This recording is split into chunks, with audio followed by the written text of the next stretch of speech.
Hello, honey bunches of oats. Listen, this is another episode of Wednesday Wellness Corner, testing out a couple of things. So let me know how you like the intro, okay?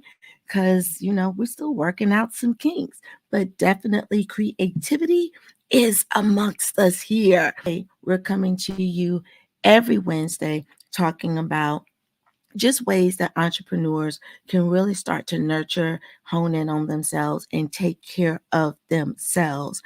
Now, every week we focus on a different task, a different system, a different rhythm, a different flow. Ways for you to infuse some systems and some strategies to be able to be stronger, healthier, because health is your wealth.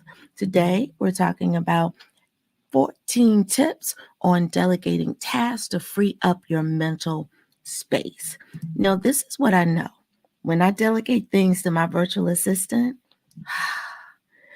I'm able to really focus on the things that drive me inside of and being an entrepreneur, but also just being a woman. I get to settle into like that energy that makes Paula who she is. And so we've got to get to a place where we're able to really understand what that looks like and also what that feels like. And so in this week's blog, my clients, my tribe, received an automated email that goes out every Sunday that helps them with tips and tricks and strategies. And there were 14 that they received. If you want to get that info, definitely click the link that is in the description below. Today, we're only going to dissect the two. All right. And these are the two that I think are the most important because they really take you outside of doing the things and helping you to understand how to be better at all of the things. So, number one on that list is you've got to learn how to assess your workload. Now, what does that mean? It simply means that instead of jumping in and doing all the things, you got to take a step back and you've got to figure out what are some of the big rocks that I would love to be able to dissect and pick apart and figure out an order and how things are moving smoothly. When things are all in alignment, what does that look like? I've got to be able to assess what it feels like when those things are moving smoothly as well. Emotionally check in with yourself. So you've got to take some inventory, not only on the task that you want to outsource or delegate, but also how does that feel for me? How does that make me feel emotionally, physically? Because we take on so much stress and burnout physically in our bodies. It's not just the mental, but it's so much of physical. So assess how would that relieve you? How would that release you if you were to delegate that one task out to someone else, right?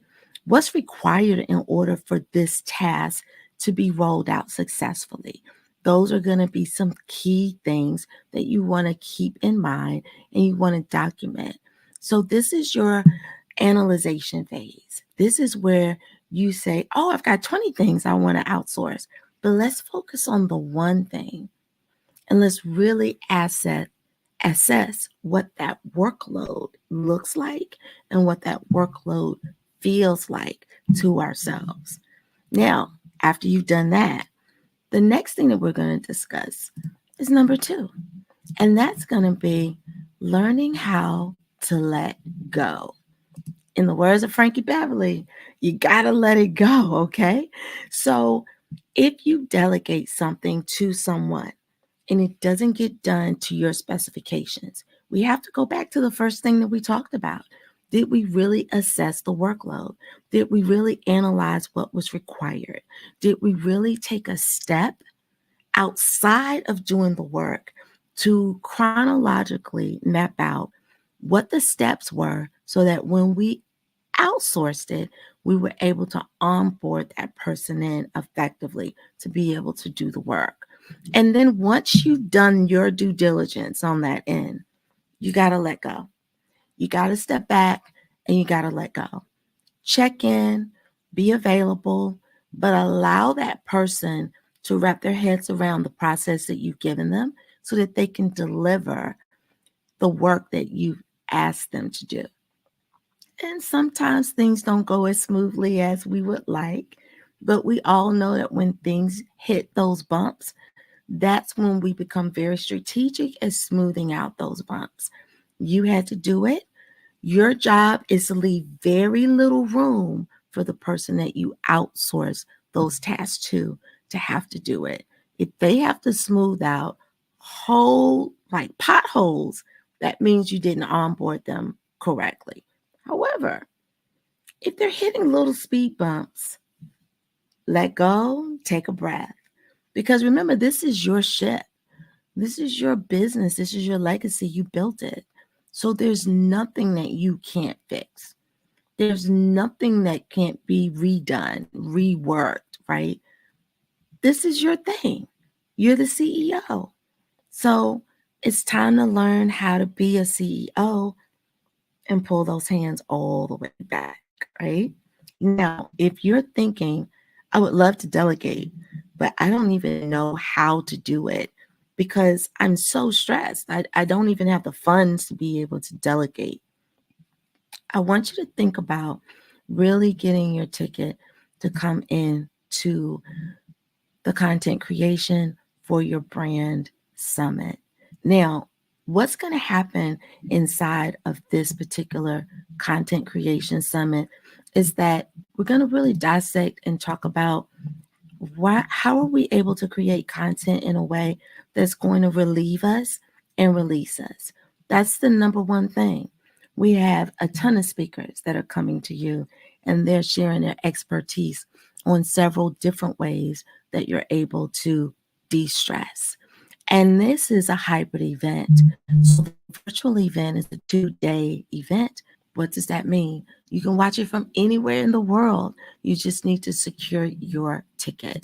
So if you click the link that is scrolling underneath, it will take you directly to the website and you'll be able to secure your seat to content creation for your brand culture summit. Now, in addition to this being a virtual event, I said it was a hybrid event, which means that there's another side to it. We're going to be live in person together in Washington, D.C. for a 3-day event where we're going to be really working on creating your marketing plan with the content that you're going to create and curate over the course of that weekend. It's going to be filled with happy hour, brunch. We're going to have a day at the spa because remember, the name of the game is to combat burnout and fatigue, and you can't do that if you're stressed. This is going to be an amazing weekend. So there's 2 parts, Honey Bunch of Oats. You can do the virtual, you can do the in-person, or you can do them both. But it's totally up to you how you want to really tackle that beast of creating content so that it's no longer a beast for you, that you're also able to be able to secure the funds to have an amazing time. Now, we've got Nicole Murphy, who's one of our guest speakers, and she's going to be giving you some creative ways to finance that content creation. Now, she has gotten over 16,000 in free monies, and she's going to show you how you can secure that for yourself and for your own brand and your own business. So definitely click the link below. I can't wait to see you inside of the content creation for your brand culture summit. It's time for us to eliminate some of the pain points in being an entrepreneur. And part of that is that content creation. So listen, I hope you were able to find a couple of ways that you were able to release, get some ideas of how you want the remainder of your 2024 to go. And definitely are going to get your ticket to the Content Creation for Your Brand Culture Summit, which is being brought to you live by Black Pinterest Live. Have an amazing day and happy Wellness Wednesday. All righty.